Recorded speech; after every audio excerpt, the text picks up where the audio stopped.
Olá, queridas e queridos ouvintes, aqui quem fala é André Zanardo, editor dessa nossa rede progressista e jurídica chamada Justificando. Estamos começando aí mais um novo episódio nesse nosso programa que é transmitido todas as segundas-feiras às 9 horas da manhã na 98.9 FM, a nossa Rádio Brasil Atual. Isso tudo para quem mora em São Paulo e região. Salve, salve, companheira de bancada, queridíssima Mariana Bojiquian. Chega mais, Mabô. Oi, meu querido. Oi a todos os nossos ouvintes. Queria chegar já agradecendo as mensagens que vocês deixaram na rede sobre o programa que a gente gravou com o Jones Manuel no episódio passado. O programa teve inclusive uma versão estendida, porque a gente não queria parar de ouvir o homem. Então a gente acabou passando um pouco de 1 hora de duração. Foi muito legal. Veja que não foi nem o tempo foi um problema, né? Mas a gente notou que algumas pessoas escutaram mais de uma vez, mesmo num programa estendido aí. Se você não escutou ainda, meu Jones entregou muito conteúdo aí e a galera queria até um repeteco, assistiu 2, 3 vezes, pelo menos foi isso que a gente viu aí no Instagram, no YouTube, né, Mabô? Pois é, no Instagram a Bruna Nunes comentou que escutou 2 vezes, o Thiago Pinho no nosso canal do YouTube também fez uma observação muito legal que a gente anotou aqui também, ele mandou: excelente conversa, professor Jones sempre muito didático e cheio de referências até dos autores que discordam. Pois é, mas nem tudo são flores, viu, Mabô? Teve gente ainda ignorando a importância do debate e ainda caindo no conto liberal, que a gente falou tanto no episódio. Teve gente desqualificando a importância do Lossurdo, aí colocando mais uma vez como stalinista, bem daquele jeito, né? Se não é do jeito que a pessoa gosta, não merece atenção. Pois é, teve um comentário exatamente disso do nosso ouvinte Fernando Henrique no YouTube também. Ele falou: lendo alguns comentários só aumenta a certeza do quão verdadeiras são as palavras de Jones sobre os liberais se negarem a debater o próprio liberalismo e deslocarem no debate para o neostalinismo. Da vergonha quantas pessoas sensatas e não extremistas caíram nessa baboseira dos liberais. Coitado do apresentador, você, André, que disse: o público do Justificando não são desses. Senti alfinetada daqui. Eu senti, bom, coitado de mim, né? Fomos surpreendidos novamente. Não, mentira. Coitado de mim nada, né?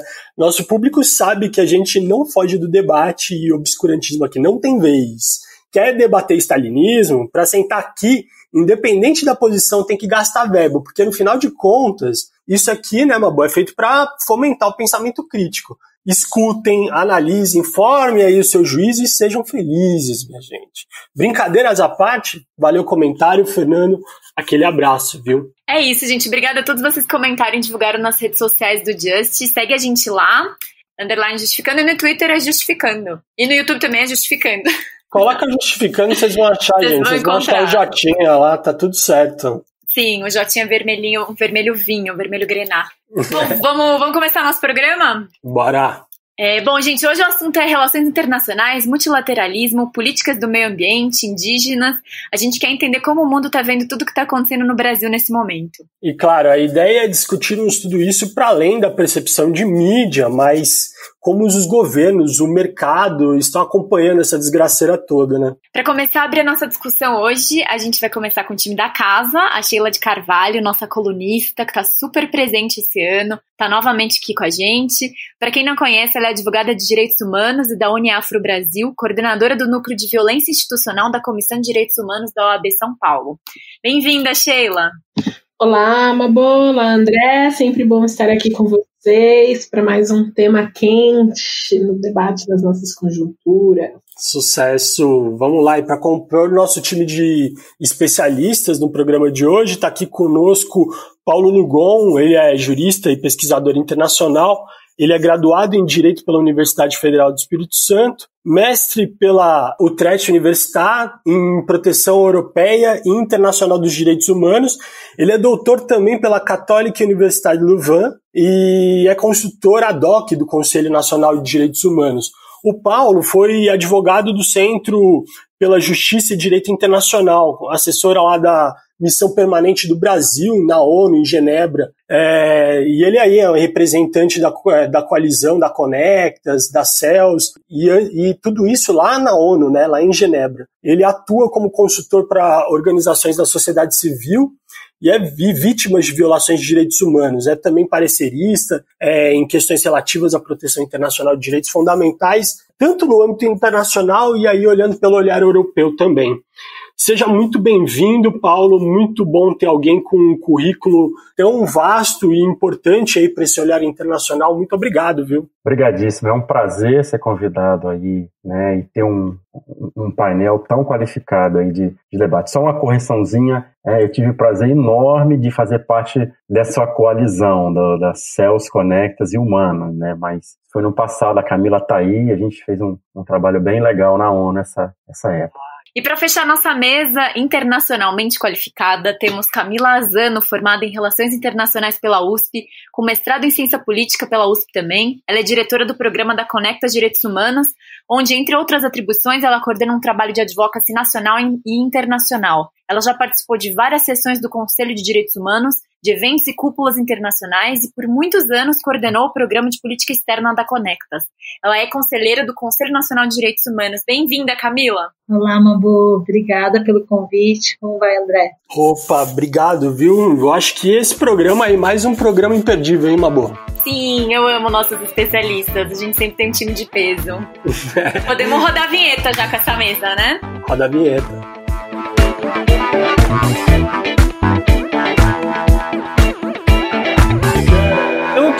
Eu acho que já para a gente estruturar esse debate, aí parece, pelo menos minha impressão, de que a gente teve umas mudanças muito drásticas na política exterior do Brasil aí nos últimos anos. Eu talvez faça um recorte do Brasil antes de 2016 e depois de 2016, talvez aí fazendo como recorte no golpe. Como que vocês veem isso?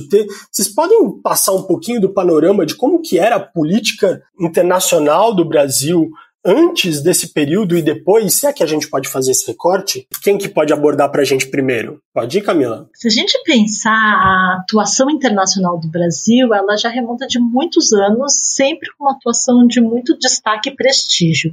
Então, é pensar desse fato, né? Faz pouco tempo que a gente vê o presidente Bolsonaro abrindo a Assembleia Geral da ONU.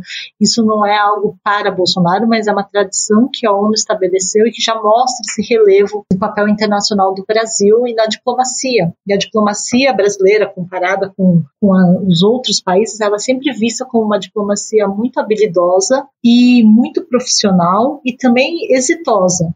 E a gente tem acompanhado na Conectas essa política externa brasileira com os impactos em direitos humanos.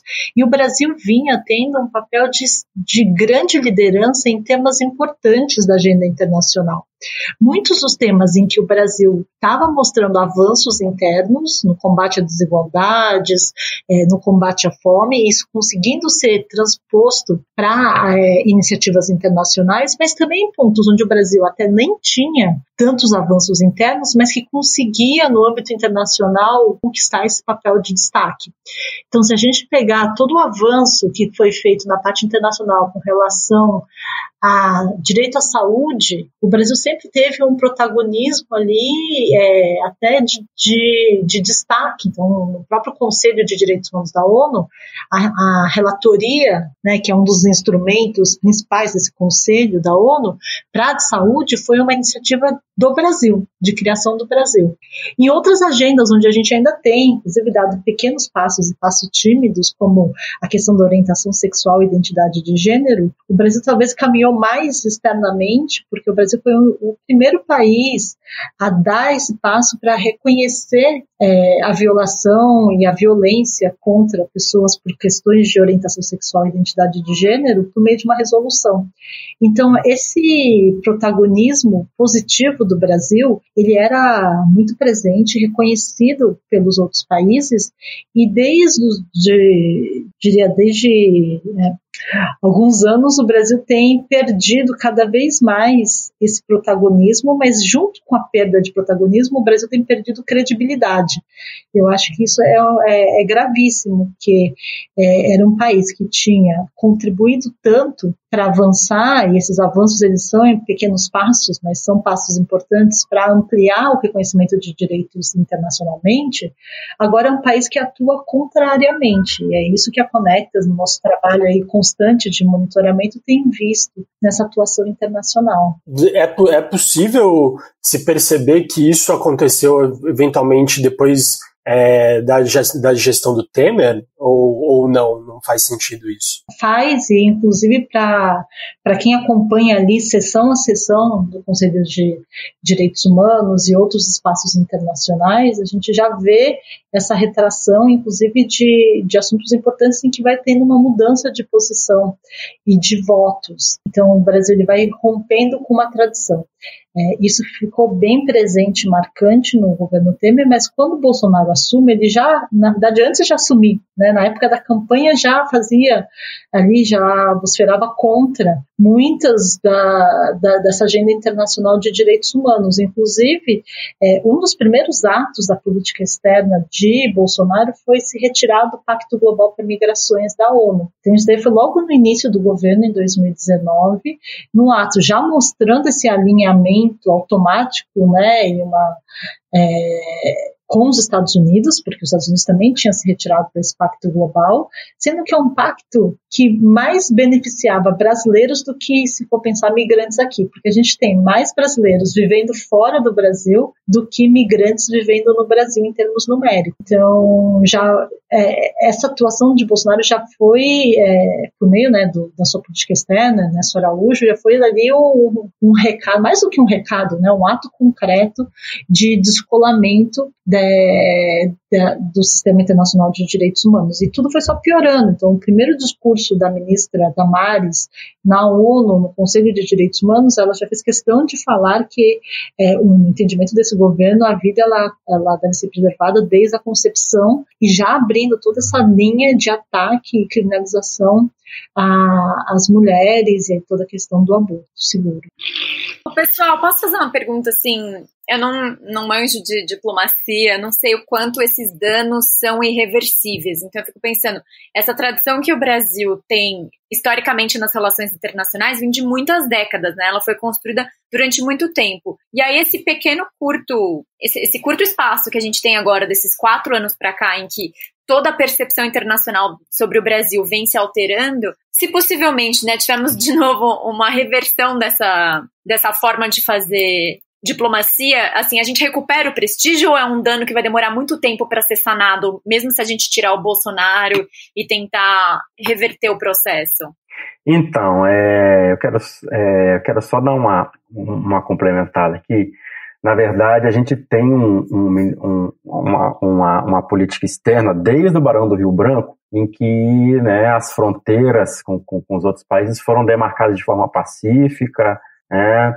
O Brasil tem uma história aí a gente chama de honest broker, né? Então é um país situado entre vamos dizer assim, o imaginário oeste civilizado e o mundo em desenvolvimento, né, que intermedia entre esses dois mundos, né, e isso o Itamaraty conseguiu, né, durante as décadas, convencer que isso faz parte do interesse nacional, né? O Brasil é um país continental que fez a opção, como toda a América Latina, para o não uso, né, de armas nucleares. É um país que usa muito o seu soft power, é o convencimento, é a simpatia, é a diplomacia. Então isso causa realmente um dano, né? E a velocidade desse dano, ela é uma velocidade grande, né? Se dá para a velocidade,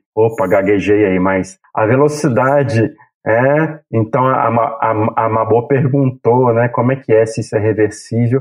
A gente não sabe, é um tempo curto ainda, mas a velocidade do dano, ela é muito grande. Então, em 2 anos, o que se a gente perceber, pelo menos na pauta indígena, ambiental, né, a pauta de costumes, já cria um afastamento grande, né, e o próprio presidente da República, no seu segundo pronunciamento, na abertura né, do aniversário de 75 anos das Nações Unidas. Não trazer uma imagem, entendeu? Uma mensagem de solidariedade, né, de respeito aos direitos humanos. Então isso foi horrível. Ele fez um discurso um pouco provinciano, voltado à sua própria realidade, né, pequena, e acusando os povos indígenas de colocar fogo na mata, né, usando essa expressão questionável de cristofobia, que o Brasil é um país católico e conservador, assim. Então a velocidade do dano é grande, né? E isso repercutiu bastante essas 3 semanas agora na sessão do Conselho de Direitos Humanos e daqui a pouco a gente pode voltar a falar sobre isso. E na prática, se o Brasil, internacionalmente, ele tem sofrido mais pelas ofensivas do mercado privado ou dos Estados-nações? Onde que está o prejuízo até agora para o Brasil? Prejuízo concreto. Como que a gente pode perceber isso? Então, pelo que eu vejo aqui da Europa, existe todo um custo de reputação, né? Com os mercados, com os consumidores cada vez mais consumindo produtos saudáveis, né? Tendo consciência de onde vem a madeira dos produtos e tal, né? Uma grande indústria de móveis aqui na Europa, a IKEA, que agora que tem que jurar para os consumidores que a sua matéria-prima ela é sustentável. Então isso já cria nos investidores uma retração grande, né? A primeira retração é a hesitação agora de vários países em assinar o Acordo de Livre Comércio União Europeia-Mercosul, na verdade, né? Essa é a primeira, assim. Já não era um acordo muito bom, né? Então ele ficou meio que engavetado, então ele foi mostrado como um grande lance da política externa, mas por causa de questões de meio ambiente, direitos humanos, povos indígenas, já cria-se esse custo reputacional aí, né?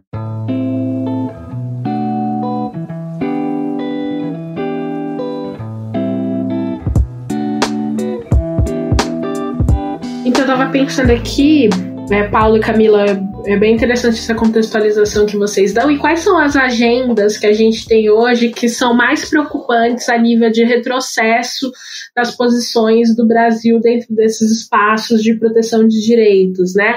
A gente sabe que tem algumas agendas que estão sendo mais prejudicadas, né, pelo enfrentamento direto aí do governo brasileiro. Vocês que estão mais por dentro no dia a dia da ONU, como vocês estão vendo, assim, qual é o nosso maior retrocesso, quais são as nossas agendas de maior retrocesso e onde a gente vai ter maior desgaste aí para reparar? Olha, Sheila, eu acho que pensar nessa ofensiva contra direitos do Brasil, ela se reflete muito a agenda internacional com a nacional. Então, se a gente pensar que desde o início os povos indígenas, os defensores de direitos humanos indígenas têm estado ali na linha de frente do ataque e têm sofrido já intimidações, ataques frontais por parte do presidente Bolsonaro, mas também por vários ministros e outros integrantes do governo, não é de se surpreender quando a gente olha para o âmbito internacional que também quando as discussões se dão, por exemplo, no Conselho de Direitos Humanos da ONU em torno do tema indígena, o Brasil adota uma postura muito refratária e muito agressiva. E é muito triste ver um país que tem uma diversidade de comunidades indígenas que poderia estar, inclusive, assumindo ali um protagonismo nessa discussão, acabando, né, tendo esse papel muito vergonhoso no âmbito internacional. Então, eu te diria que as discussões que envolvem a questão indígena, de direito de consulta e consentimento prévio, livre, informado, tudo isso tem sido alvo de ofensiva aqui no Brasil, por esse governo, mas também no âmbito internacional.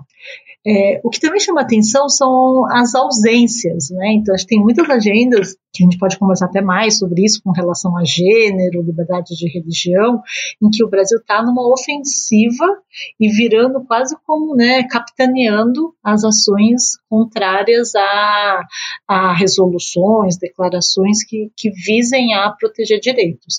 Mas a gente também tem que olhar onde o Brasil costumava ser líder e costumava ter um papel relevante e que agora ele tem se silenciado. E aí eu chamo a atenção de novo para o tema de saúde, ainda mais porque no meio de uma pandemia, a discussão toda em torno da OMS e no próprio Conselho de Direitos Humanos também, o Brasil eu acompanhei várias dessas resoluções, Paulo também estava lá, a gente acompanhando junto, né, Paulo? O Brasil, ao mesmo tempo, apresentando resoluções sobre acesso a medicamentos e, com isso, batendo de frente com a resistência dos países europeus e bancando a briga e conseguindo fazer resolução sobre acesso a medicamentos ser aprovada, e na mesma sessão, o Brasil também apresentando uma resolução sobre a questão do combate a HIV/AIDS e o combate à estigmatização com relação a profissionais do sexo, homens que fazem sexo com homens. E aí, na mesma sessão, o Brasil apresentando 2 resoluções sobre saúde e comprando briga, e uma briga boa e importante, com europeus na questão dos medicamentos e com países muçulmanos, alguns países africanos que têm visões ainda muito retrógradas com relação ao combate ao HIV, orientação sexual, identidade de gênero, para essa outra resolução. Porque o Brasil tinha esse papel protagonista no tema de saúde e no tema de racismo também. Então, o discurso do presidente Bolsonaro na Assembleia Geral foi horroroso e muito se falou do que ele disse, mas ele não disse nada sobre a mobilização global, mundial, antirracista. Algo que está aqui estourado em todos os lados, inclusive no Brasil. Então, ele ter se calado sobre isso, sendo que o Brasil é um país que apresenta resoluções periódicas sobre a incompatibilidade entre racismo e democracia.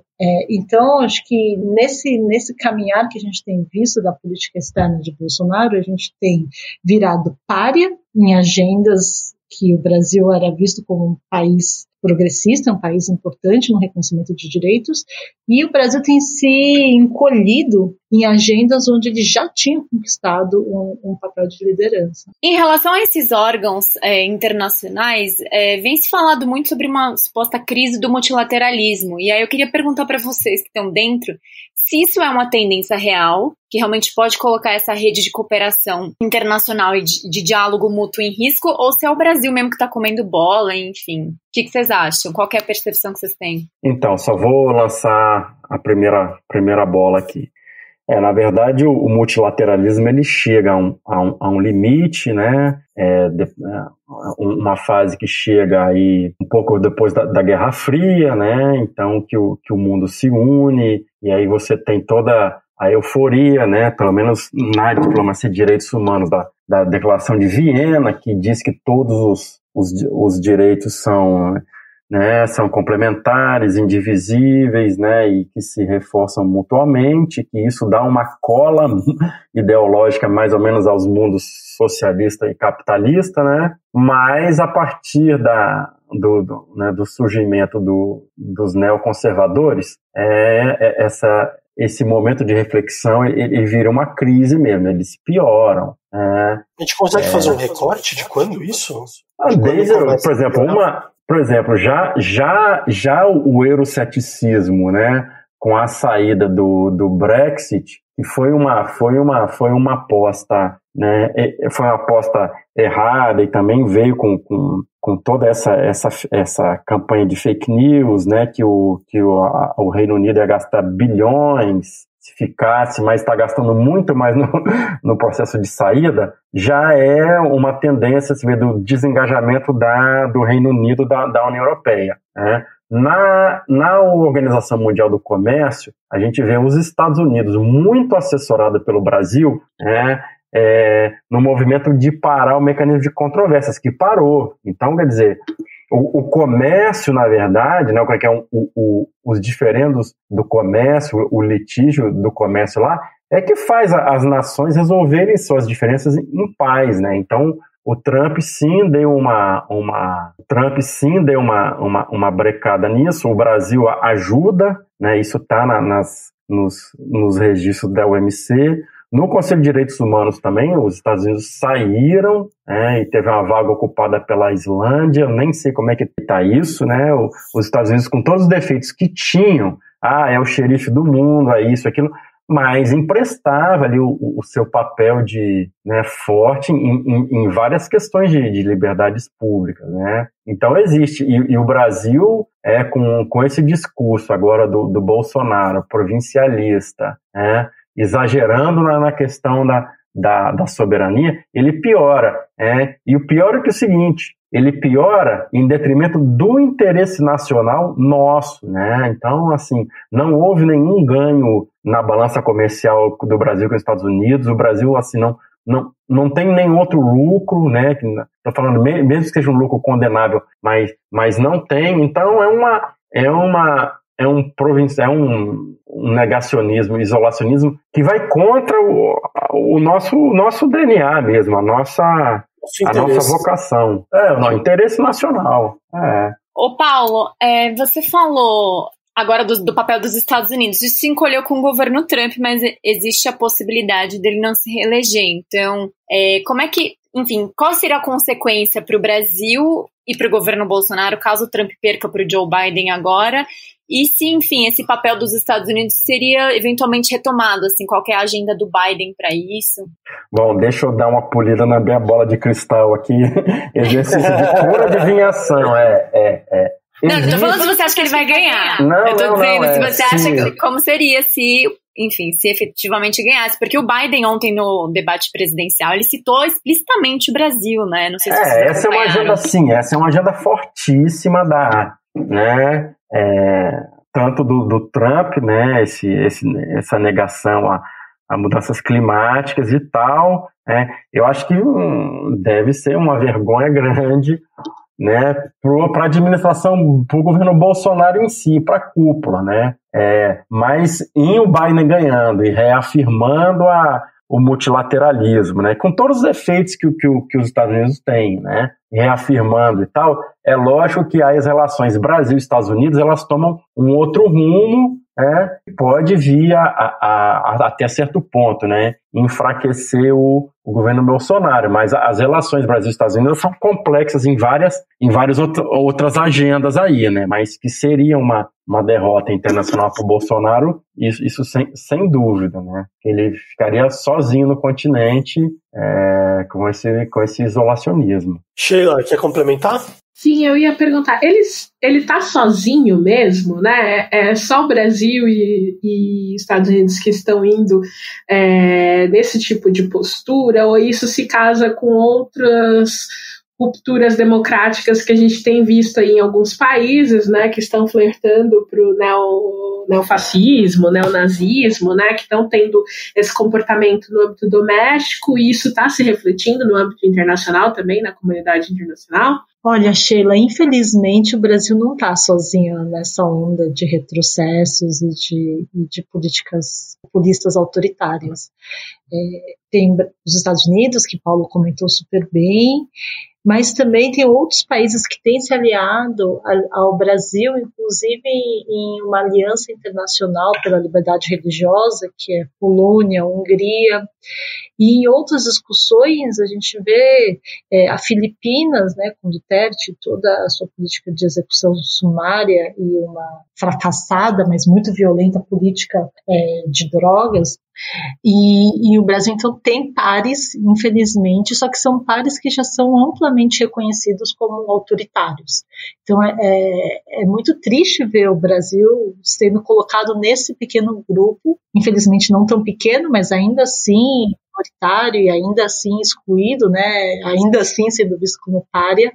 E o Brasil está cada vez mais conquistando espaço e relevância nesse grupo dos párias.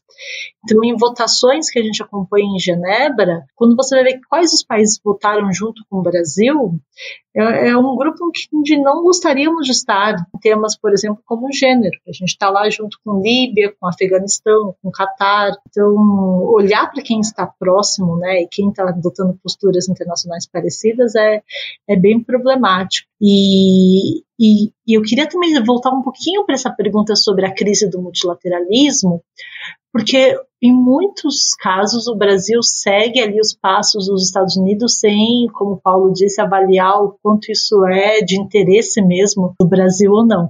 Mas tem algumas coisas diferentes. Por exemplo, quando o Brasil ali no Conselho de Direitos Humanos, você pode cumprir 2 mandatos seguidos como membro e tem que ficar um período fora. Então, no primeiro ano de governo Bolsonaro, o Brasil teria direito a se apresentar como candidato à reeleição para o Conselho de Direitos Humanos da ONU. E havia muitos ali apostando que não faria, ou que poderia até fazer como os Estados Unidos de se retirar antes do término do mandato.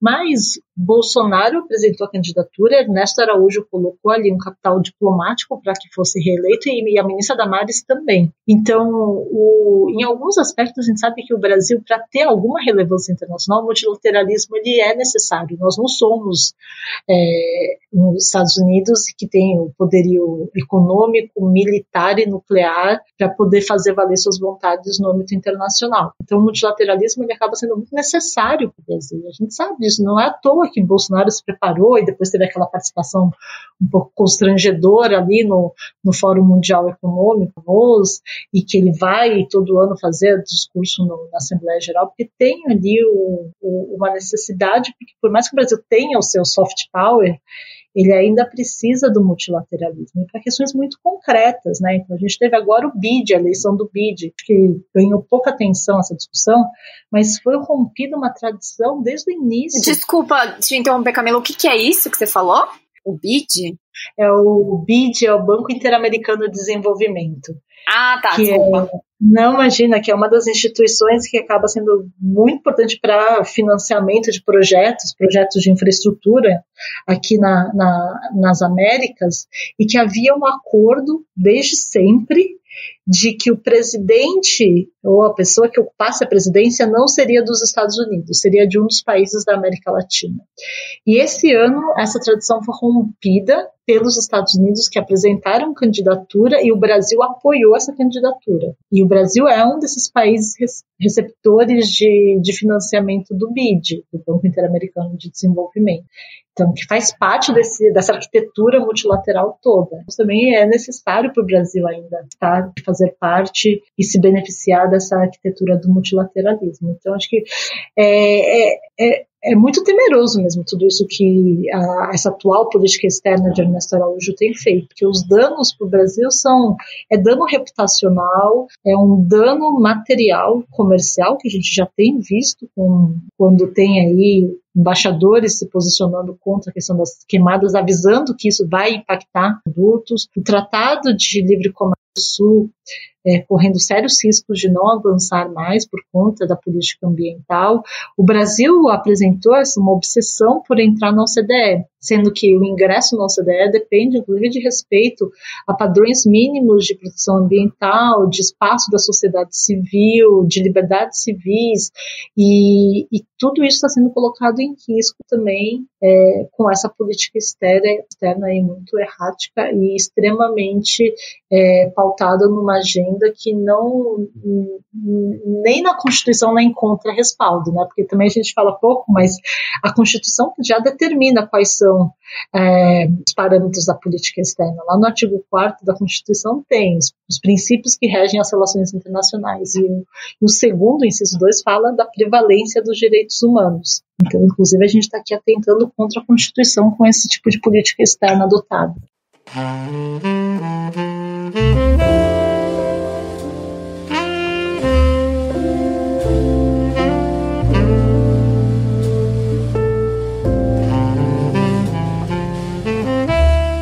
Agora eu queria entender o seguinte, eu tenho uma impressão de que hoje a pauta indígena e ambiental talvez fosse o atual calcanhar de Aquiles aí do Brasil na política exterior.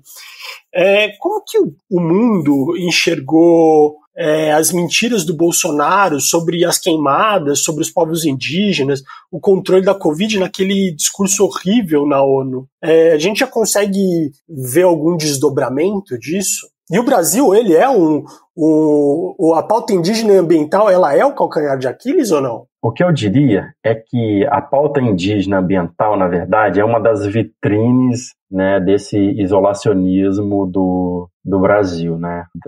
Internamente, o governo Bolsonaro escolheu os povos indígenas como inimigos número 1, né? Tanto que ele fala, ele coloca lá, né, que quem coloca fogo na mata são os caboclos e os indígenas, né? Uma fala racista e desrespeitosa. E sim, né? E aí, pegando muito aquela fala da Camila, né, das oportunidades perdidas, das omissões graves, uma delas é que no Conselho de Direitos Humanos, em março, o relator para as questões de meio ambiente e direitos humanos, né? Eu digo isso porque globalmente, os direitos humanos, o meio ambiente equilibrado não é considerado como um direito humano ainda, mas o próprio relator propôs, né? Então, você tem um Brasil que tem desafios, né? Mas tem uma tradição, né, de conservação, tem uma legislação avançada, tem um capítulo dedicado na Constituição, né? Como é que o Brasil não sai num protagonismo desse, né? Isso é uma perda enorme.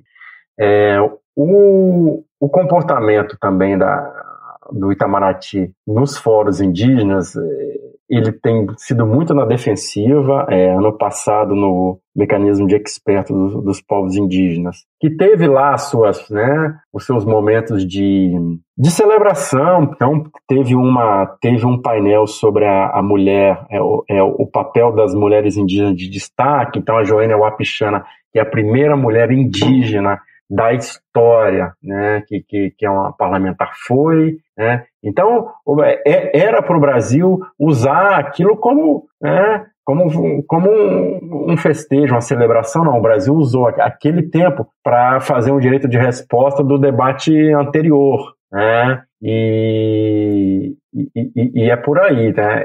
Semana passada, né, essa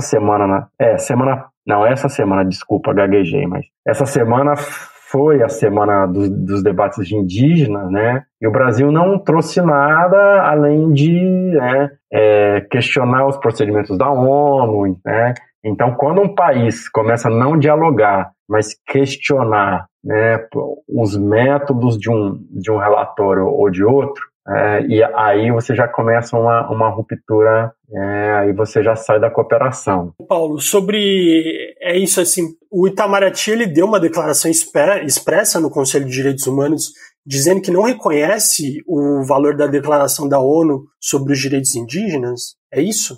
Sim, já é a segunda vez, né? Em julho do ano passado, durante a sessão do mecanismo de expertos, ele fez essa declaração que não reconhece o valor da declaração da ONU sobre direitos dos povos indígenas e que sim adere à Convenção 69 da OIT. Aí tem uma pegadinha interessante, que num item muito sensível para esse governo, que é o consentimento livre prévio informado, que na declaração ele está presente em 5, 6 artigos, então é uma coisa forte e com todos esses planos desenvolvimentistas, né?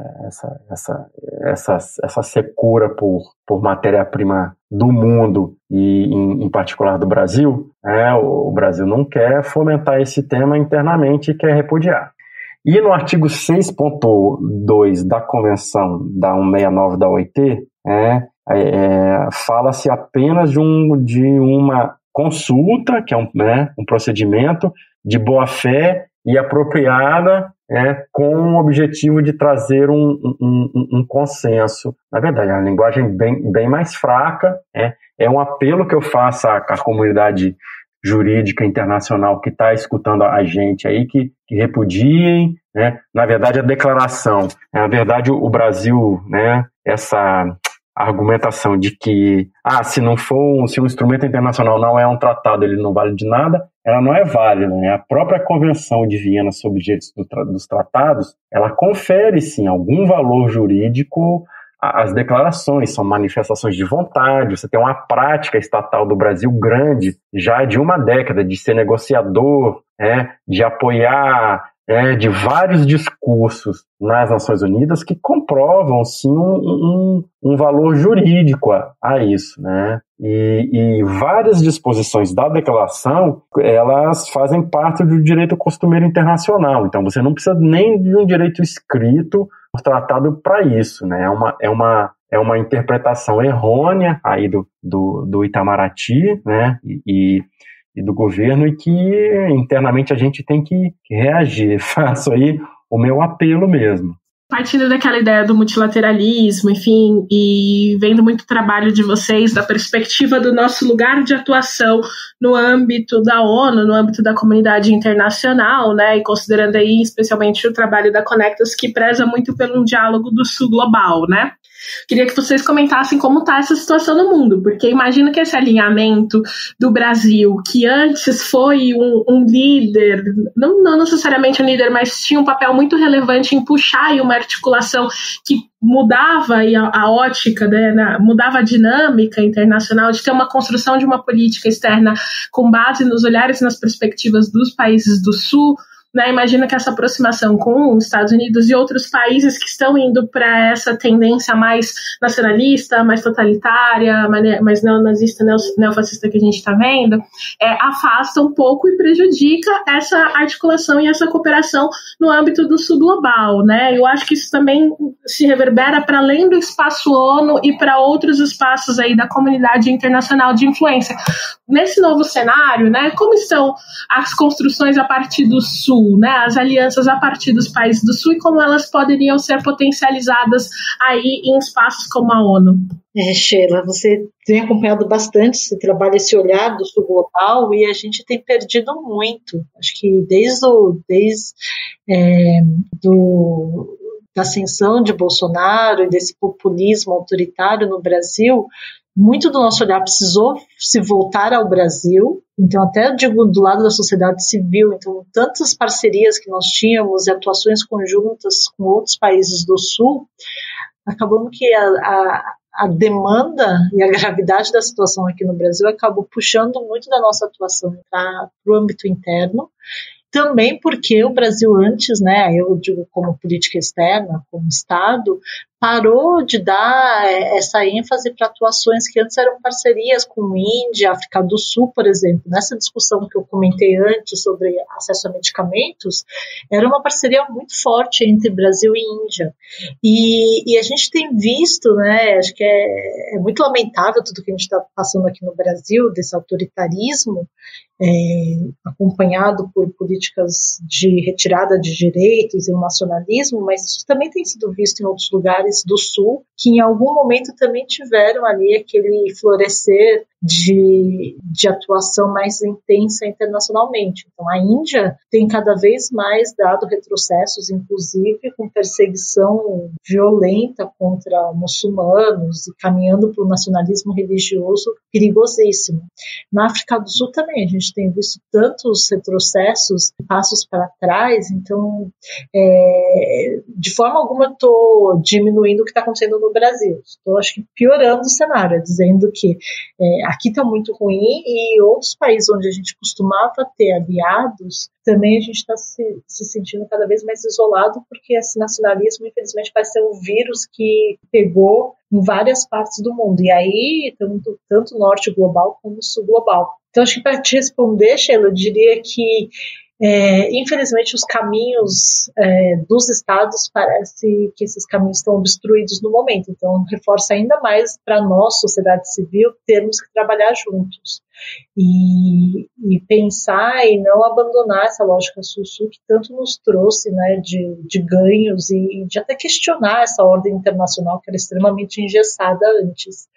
Mas tem sido muito difícil, então também aqui o Paulo fez alguns apelos, eu também, se puder, faria que eu sei, para quem acompanha a agenda política, a agenda de direitos no Brasil, o trabalho interno tem demandado muito e cada dia são várias lutas, né? Se fosse uma bomba só, até que estava bom, mas são várias e que nos mobilizam e nos obrigam a atuar, seja na discussão pública, seja no judiciário, atuação de advocacy no Congresso. Então, sim, eu sei, e como integrante da Conectas, eu posso dizer que muito da nossa energia tem que se voltar mesmo à parte interna, mas que a gente não pode, meu apelo é esse, não podemos perder de vista a atuação internacional do Brasil. Porque o que é feito pela nossa diplomacia em espaços como a ONU, eles reverberam aqui no Brasil, mas também tem impactos em outros lugares. Então, se a gente for pensar que a última sessão do Conselho, que aconteceu agora em julho, o Brasil atuou para tirar elementos, inclusive de educação sexual para meninas, em uma resolução que falava sobre mutilação genital feminina, sendo que há países ainda onde essa prática ainda acontece, essa atuação do Brasil ela pode inclusive ter, ela tem um efeito nefasto em outros lugares do mundo onde uma Constituição não é uma coletiva como a nossa, onde avanços ainda não aconteceram, como já tivemos aqui, que estamos aqui, né, com unhas e dentes defendendo para não perder. Então esse é meu apelo, apesar da agenda interna de discussão de direitos estar demandando muito da nossa atenção e atuação, a gente não pode deixar passar batido o que o Brasil tem feito internacionalmente. Exato. A gente não tem um dia de descanso nesse país, mas a gente também não tem um dia de descanso nesse mundo como um todo, né? Não, muito interessante isso que você falou, Camila. Eu nunca tinha pensado por esse lado. Tipo, eu sempre pensava sobre essa questão da diplomacia muito pelo lado de, assim, a vergonha que a gente tá passando lá fora. E não tinha me tocado, eu acho que desse efeito cascata, sabe? Em relação ao que isso gera não só aqui, mas em outros lugares também, a vida de pessoas que nem moram no Brasil. Muito interessante essa perspectiva.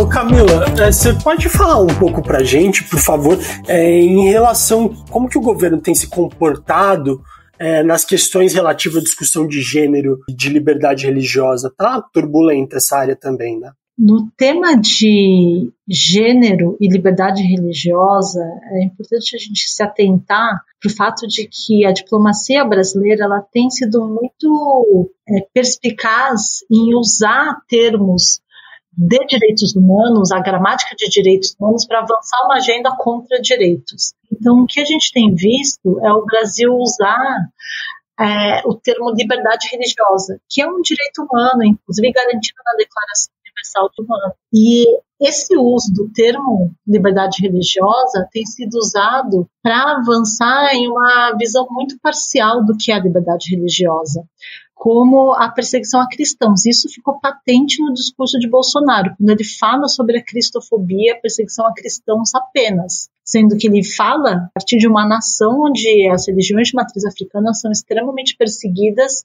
e vítimas, as pessoas dessa fé, vítimas de agressões e violações de direitos de várias naturezas.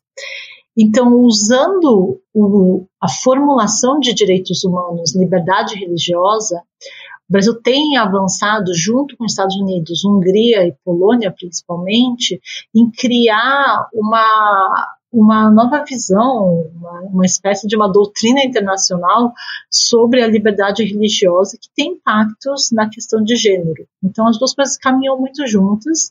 Inclusive, saiu ali, a gente está, como Conectas, tentando que o Itamaraty preste esclarecimento sobre uma declaração de consenso de Genebra, que seria um texto copatrocinado por Brasil e Estados Unidos, que vai falar sobre a saúde da mulher e da família. E no texto que tem circulado em Genebra, inclusive há partes ali negando a questão do direito ao aborto seguro.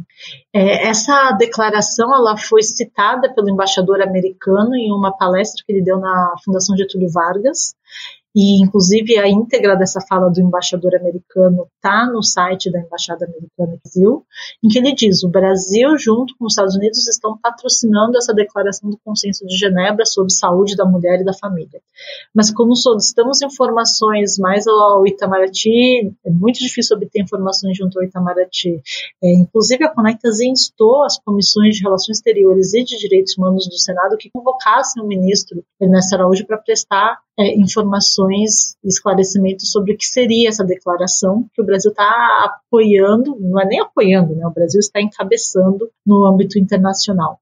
E quem acompanha a agenda em Genebra, a gente tem acompanhado todas as sessões do Conselho de Direitos Humanos, há sempre resoluções que versam sobre questões de gênero.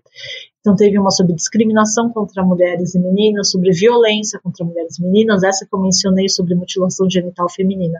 E nessas resoluções o Brasil tem tido uma postura vergonhosa de enfraquecer o texto, até de tirar o termo gênero, que é um termo que já está ali consolidado nas nossas vidas, uma série de documentos dados, mas também de tirar elementos importantes. Eu comentei sobre a questão da educação sexual para a resolução de mutilação genital feminina, mas tem, por exemplo, o Brasil fracassou, tentou tirar um trecho da resolução que falava sobre acesso à informação sobre doenças sexualmente transmissíveis e informações sobre métodos anticoncepcionais. Então, imagina quantas décadas a gente não está retrocedendo aqui no Brasil, mas em países onde essas discussões ainda estão começando a acontecer, que o Brasil coloca um freio nesses avanços ao tentar tirar. A boa notícia é que a diplomacia de Ernesto Araújo tem fracassado muito nessa agenda de gênero. Então, nessa última sessão, tentou tirar nas negociações, fracassou. Na hora da votação, o Brasil se absteve, e a abstenção ela tem um peso, ela não é um voto neutro, pelo contrário, o Brasil optou por não aprovar, não apoiar e nem rejeitar uma emenda. E essa emenda que o Brasil se absteve foi rejeitada. Então tem sido aí Então, a gente basicamente está comprando uma briga e não está vencendo, é isso, né? A gente está pagando o mico de comprar a briga e no final a vitória não é nossa, graças a Deus, é isso. Boa. Só para saber se eu entendi certo. Olha, mas por enquanto. E acho que aí vem esse contexto que a Sheila trouxe de que é um mundo cada vez mais conservador, é um mundo de países governados por governantes cada vez mais autoritários, cada vez mais nacionalistas, conservadores. Então não dá pra gente respirar. Mas até agora... Dá pra respirar tranquilo ou não? Nesse cenário? Não dá não, porque com essas forças, né, retrógradas que vem aí, na verdade, elas puxam para baixo um sistema todo, né? Porque se você pegar um mínimo denominador comum aí, ela dificulta consensos mínimos. Por enquanto, não está dando, não. Pelo menos nessa área ambiental, né, indígena, tá complicado. Tá bom, bora fechar? Bora. A Sheila quer falar mais alguma coisa ou não posso encerrar mesmo? Agora que eu tô meio deprimida, pode encerrar. Ô, Sheila, quer dar uma levantada ou não? Não tá fácil, não, mas tudo bem, não, sigamos. Eu acho que não tem nem onde levantar, gente. É isso que eu sinto todas as vezes que eu tô participando desses fóruns internacionais, ouvindo as outras pessoas de outros países falarem, né? A gente acha que tá no buraco, mas é um buraco bem coletivo esse. Total. Colocando, infelizmente. Mas podem seguir. Eu só queria agradecer aí, Camila e Paulo, sei lá. Camila, Paulo, obrigada por darem essa tour aí de funcionamento dos fóruns internacionais, colocarem a gente um pouquinho dentro desses bastidores. Agradeço demais a presença de vocês dois e agradecer também a Sheila por ter feito esse arranjo, trazido vocês para esse programa e ter compartilhado aqui também seus comentários e impressões. Valeu, gente. Vocês têm alguma página, documento, coisas que nossos ouvintes podem prestar atenção para entender um pouquinho melhor questões internacionais, de política internacional, o papel do Brasil? Alguma recomendação? Bom... Além dos jornais, né? Pode ser página pessoal também, perfil. Bom, olha só, eu tenho uma baiuquinha ali que eu montei, então eu corto os vídeos do Conselho de Direitos Humanos de todas as ONGs que falam do Brasil, né, e as falas do Brasil, e eu coloco porque se você for entrar no webcast da ONU é difícil e tal, então eu posso passar o link, chama Canal Direitos Humanos, assim, é um canal meio anárquico, assim, eu criei só para postar esses vídeos, e aí os vídeos você vai mandando os links para as pessoas, né? E ao mesmo tempo vira um canal de transparência. Então você, mais ou menos no mesmo dia, porque às vezes não dá para atualizar, mas pelo menos YouTube, Paulo? No Facebook. facebook.com/canal Direitos Humanos. Tá aí. Boa ideia. Camila, tem algum canal pra gente acompanhar, seja seu ou do trabalho que você faz? Deixa um convite para quem quiser seguir as redes da Conectas. No Twitter é @Conectas. O meu Twitter, pessoal, é @Camila_Assano, ASANO. A gente tenta estar sempre colocando as informações. Sheila, querida, tua vez. Eu fui pega de surpresa. Eu não sabia quem ia ter que recomendar, mas eu vou fazer alusões a esses dois, porque eu acho muito bom. Eu estou acompanhando tudo que vem do canal Direitos Humanos que o Paulo coloca, porque ele ajuda bastante a acompanhar, porque o sistema digital da ONU ele é impossível, né, Paulo? Para quem não conhece, encontrar qualquer coisa lá, então é muito bom ter esse canal que consiga dar visibilidade para os vídeos, principalmente nesse momento que de pandemia e a casa está fechada e a gente tem que fazer essa participação à distância também, né, muitas vezes, o que dificulta.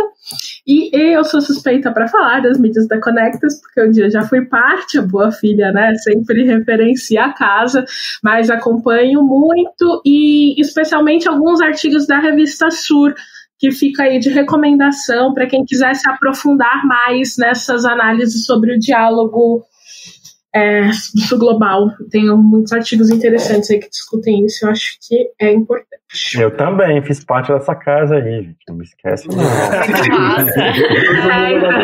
a gente